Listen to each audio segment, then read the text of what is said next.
The game Five Nights at Freddy's, although looking 3D, is not a 3D game.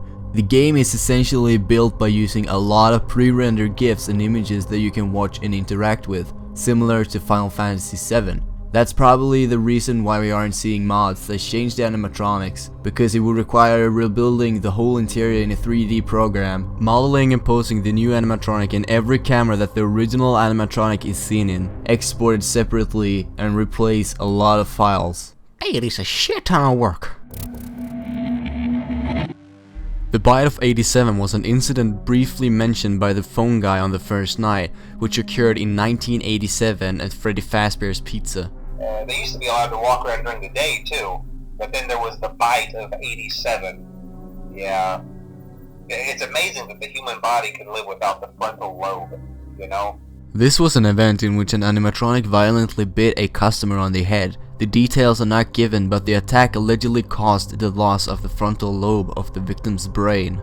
It has been speculated that Foxy may have been the animatronic that bit the victim, due to the fact that he appears to be the most capable of doing so with his seemingly sharp teeth.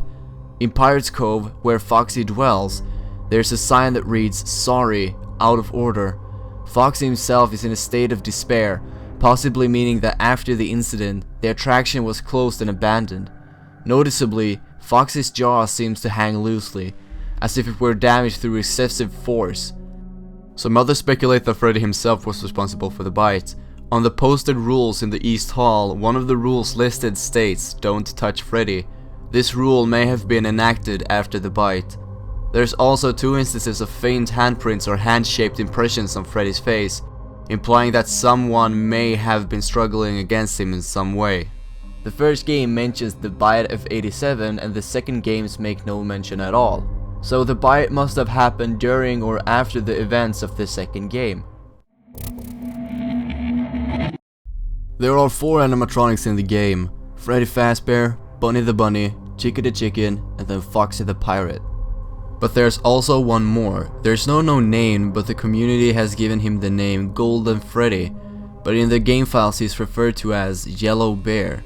He's a secret golden version of Freddy Fazbear who appears in the office after a certain sequence of events are triggered. When checking Cam 2B, the player will see a poster on the wall. It can switch between 3 different versions: a normal picture of Freddy, a distorted version, or a close-up of Golden Freddy's face. While this picture of him is being viewed, a young girl's laugh can be heard. If the player sees the Golden Freddy poster and then switches back to the main room, Golden Freddy will be there waiting for them. If the player doesn't bring up the security camera tablet quick enough again, Golden Freddy will attack, causing the game to crash.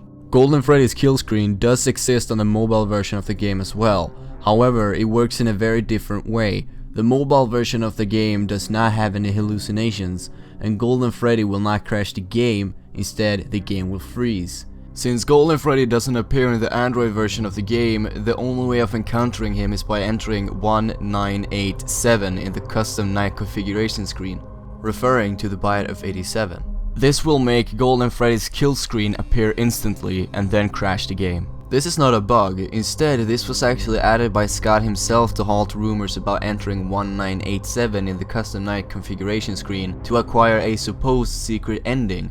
A rumor originally started because of information about the bite of 87 coming to light.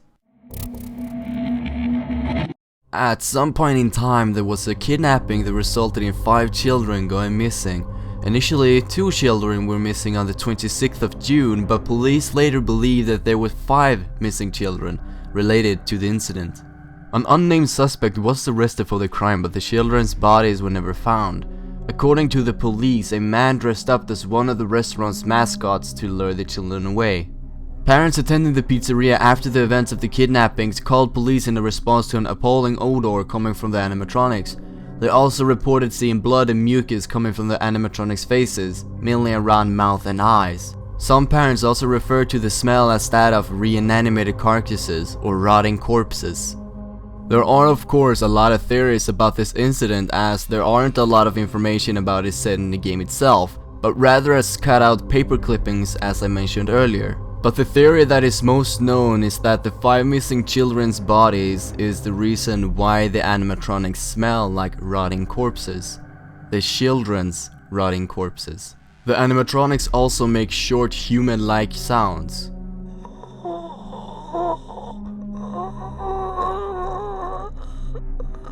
You know what I'm trying to say here. One theory that struck me the most is the one made by MathPat, also known as one of the theorists on the YouTube channel The Game Theorists. There he refers to a lot of stuff no one ever thought about before, plus a horrible tragedy. I won't say anything more, but I recommend you watching it. You can get to the video by clicking on this box.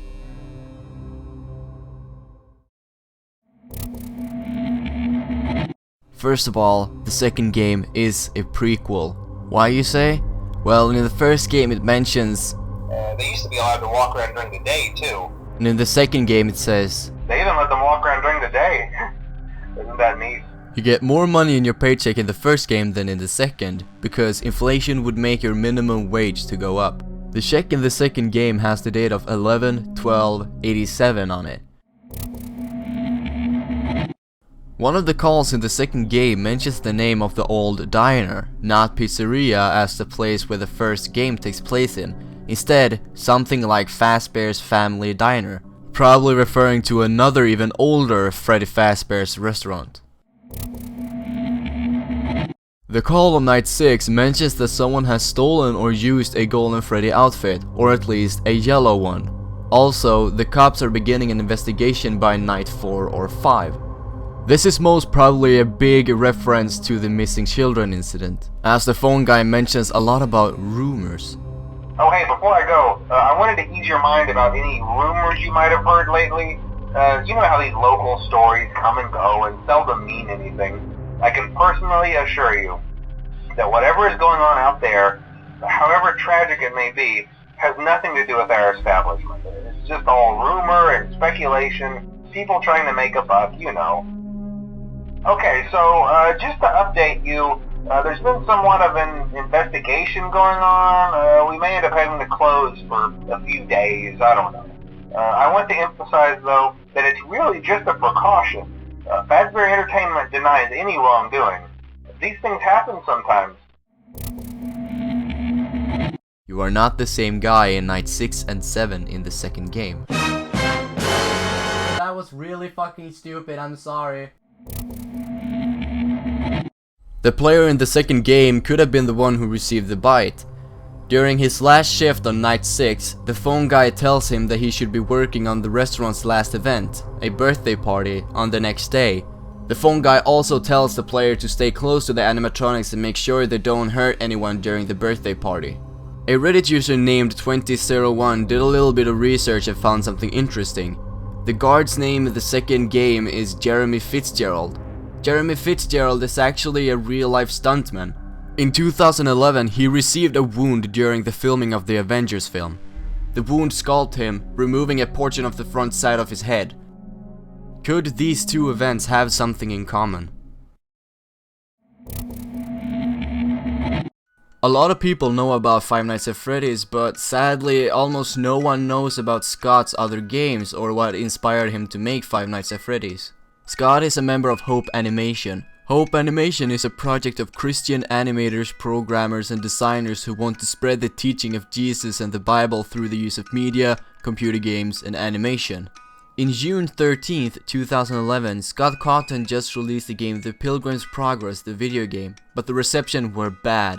A lot of people complained that the animation and characters didn't look like animatronic dolls. This sent Scott into a deep depression. He was almost ready to leave the game development altogether, but before doing so, he realized that he could use this to his advantage, and thus Five Nights at Freddy's was born. Welcome to the end of the video. That was pretty stupid. Anyway, thank you so much for watching my first video on this channel. Be sure to like and subscribe if you enjoy the video, because there's a lot more coming. Also, comment down below what my next list should be about. It could be trivia, Easter eggs, facts, or just random stupid shit. I'm gonna stop talking now. Bye bye!